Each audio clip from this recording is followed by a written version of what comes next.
Hello ड्राइमान, welcome to my channel beauty tips. आँखों के नीचे गड़े दूर करना।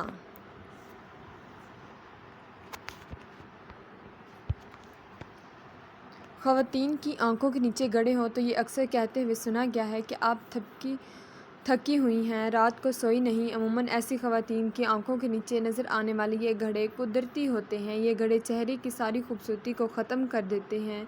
आँखों के नीचे चर्बी के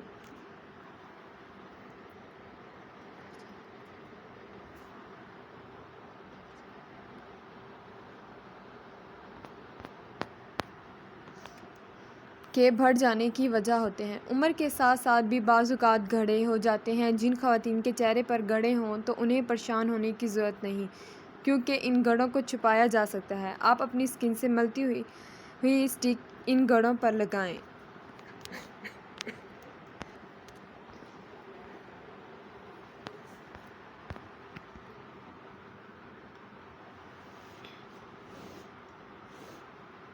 बहुत सी ख़वातीन ऑरेंज रंग की क्रीम को बेहतर समझती हैं, मगर वो क्रीम लगाते वक्त इस बात को भूल जाती हैं। क्रीम गड़ों पर लगाने के साथ वो ये क्रीम आँखों के ऊपर भी लगा लेती हैं, जिससे आंखें ख़राब हो जाती हैं और चेहरे पर भारीपन भी महसूस होता है। इसलिए क्रीम लगाते वक्त एहतियात करें।